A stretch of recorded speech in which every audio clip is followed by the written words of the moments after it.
5 अगस्त 2019 के बाद मैं आप पत्रकार मित्रों को ये बात बता दूं कि हमने जंग का ऐलान किया था कि जो 5 अगस्त 2019 को भारतीय जनता पार्टी ने गैर आईनी तरीके से, हमारी अनकॉन्स्टिट्यूशनल तरीके से, हमारी 200 साल पुरानी रियासत, महाराजा हरि सिंह जी की रियासत, हमारे डोगरों की रियासत, हमारे बुजुर्गों की विरासत, जिसमें हिंदू, मुस्लिम, सिख, ईसाई, गुज्जर, बकरवाल, चिनाब वैली पहाड़ियों की ये रियासत, इसको तोड़ करके मामूली सी यूनियन टेरिटरी बना दिया। हमने जंग का ऐलान किया था कि ये जो है, हम इसका अपना रियासत का दर्जा, स्पेशल स्टेटस 370, 35 ए, स्टेट सब्जेक्ट और जिन शर्तों के ऊपर इल्हाक, इंस्ट्रूमेंट ऑफ असेशन की शर्तें, ये सब वापस लेकर, लेकिन भाजपा कहती है दफनाई हुई चीज कभी वापस नहीं लौट कर आती।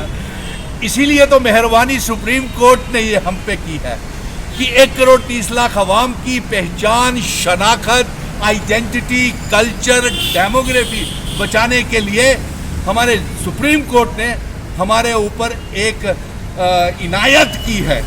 और जम्मू का बच्चा बच्चा, कश्मीर का बच्चा बच्चा, जम्मू कश्मीर, लद्दाख, पीओके, गिलगित बल्टिस्तान का बच्चा बच्चा, जो जम्मू कश्मीर का हिस्सा है, भारत का हिस्सा है, वो सुप्रीम कोर्ट की ओर देख रहा है और उसका शुक्रगुजार है कि उन्होंने इतनी बड़ी बेइंसाफी जो हमारे आइडेंटिटी, कल्चर और वजूद, पहचान को मिटाने के लिए भारतीय जनता पार्टी ने की, उसके खिलाफ। सर, जिन पार्टी व्हाट इज दिस का सर, क्या मजाक है?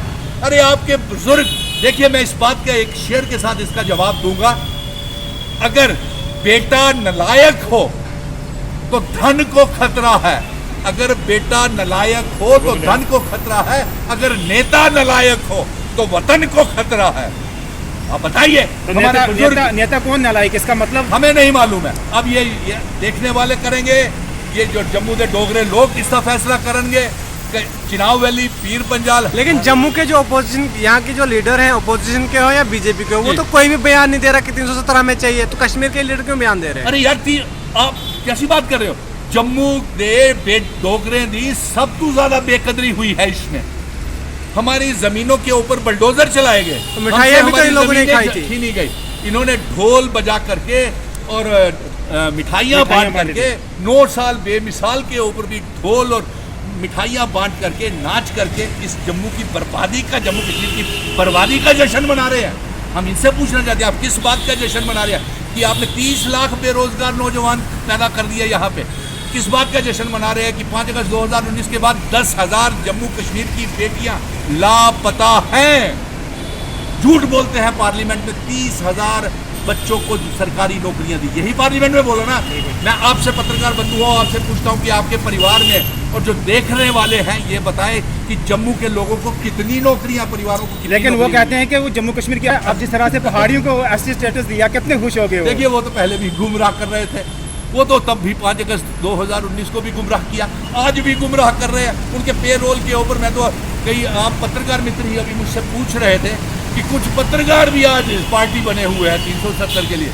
नहीं, आप नहीं चाहते कि पहाड़ी को एससी स्टेटस? देखिए, सवाल ये है कि जब पहले इन्होंने हिंदू मुस्लिम को लड़ाया, जब वहां पेट में नहीं भरा तो इन्होंने भाई को भाई से लड़ा दिया। जब वहां भी दिल नहीं भरा तो ऐसे ऐसे बिल, अनपार्लियामेंट्री बिल वहां पार्लियामेंट में इंट्रोड्यूस कर रहे हैं। अब दोनों कबीलों को लड़ाने की कोशिश की जा रही है कि ऐसा भी है? ऐसा भी है। इससे पहले आप दोनों भाइयों को बिठाते, समझाते, उनसे बातचीत करते। आपने तो नफरत पैदा कर दी, आपने तो दिलों में दरारें पैदा कर दी, आपने तो वो लकीर खींच दी जो 1947। आपने कहा कुछ पत्रकार पार्टी की सपोर्ट करते हैं, कौन पत्रकार हैं जो पार्टी की? नहीं, ये तो पत्रकार मित्र आप अच्छी तरह से जानते हैं, आप तो सारा दिन देखते रहते हैं, आपका तो ऑनलाइन सारा सिस्टम। उम्मीद है सुप्रीम कोर्ट से? क्या कुछ उम्मीद है? देखिए, सुप्रीम कोर्ट से हमें पूरी उम्मीद है और वो हमें 1 करोड़ 30 लाख अवाम को इंसाफ देगा। अच्छा, वो इंसाफ देगा जो ये सुप्रीम कोर्ट में को भी ये इन्होंने एफिडेविट दायर किया था, उसको नामंजूर कर दिया कि ये तो कॉन्स्टिट्यूशनल मसला है, संविधानिक मसला है।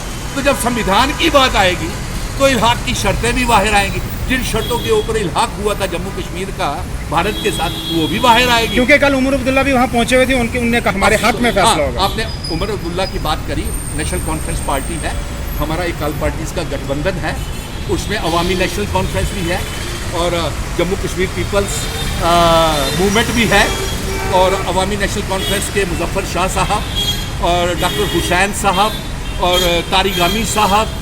और लेकिन अफसोस है इस पत्रकार मित्रों में खुले मैं तो सीधा मुझे तो ना मुख्यमंत्री बनना है ना मेंबर पार्लियामेंट बनना है, भले ही लोग चाहते हों कि ऐसा शख्स जो है वो मुख्यमंत्री या मेंबर पार्लियामेंट या विधायक होना चाहिए, लेकिन मैं जम्मू कश्मीर का बेटा हूँ, डोगरा रियासत का बेटा हूँ। लेकिन अफसोस इस बात का आ रहा है कि उन पार्टियों ने जिन्होंने ये दावे किए, सुन लीजिए पत्रकार बंधुओं, जिन्होंने ये दावे किए कि 370 वापिस आना चाहिए, हम आने वाले सरकार बनाएंगे, अगला मुख्यमंत्री उनका होगा, उन लोगों ने मेरे मित्र गुलाम नबी आज़ाद जिसे सरजमीन ने कितना बड़ा नेता बनाया, महबूबा मुफ्ती जिसको इतना बड़ा नेता बनाया, उसके वालिद को भी इतना बड़ा नेता बनाया, अल्ताफ बुखारी जो कहते थे बेहतर से बेहतर वकील करेंगे, महंगे से महंगा वकील करेंगे, उन्होंने कोई वहाँ पे दायर पटिशन नहीं की। नंबर 2 महबूबा मुफ्ती ने भी नहीं की है जी। नंबर 2 गुलाम नबी आज़ाद कहते थे कपिल सिब्बल उनकी तरफ से है। आज आप देख लीजिए कि नेशनल कॉन्फ्रेंस ने कहा कि वो तो कपिल सिब्बल तो हमारी तरफ से हैं। तो यानी कि ये बात बड़ी अफसोस वाली बात, और सबसे बड़ी पत्रकार मित्रों अफसोस वाली बात ये है कि आज कितना जम्मू कश्मीर मायूस है, खुशी के साथ साथ मायूस भी है कि हमें इंसाफ दिलाने के लिए आज हमारे महाराजा जी, हमारे बुजुर्ग तमाम मजहबों के, वो भी आज दुखी हो रहे होंगे वहाँ पे ऊपर कि आज रियासत जो कितनी खूबसूरत रियासत हम जम्मू कश्मीर के हवाले करके गए थे, देश के साथ जोड़ करके गए थे, उस इतिहास को, वजूद को, पहचान को बचाने के लिए, अपनी शनाख्त के लिए, इंसाफ लेने के लिए उन्हें सुप्रीम कोर्ट में जाना पड़ रहा है। इससे बदकिस्मती भारतीय जनता पार्टी ने जम्मू कश्मीर की आवाम को साथ बहुत बड़ा धोखा किया है, और हमें पूरा विश्वास है, हम दावे नहीं करते हैं लेकिन विश्वास है कि सुप्रीम कोर्ट हमारे ऊपर मेहरबानी करेगी और हमें इंसाफ दिलाएगी। Thank you so much.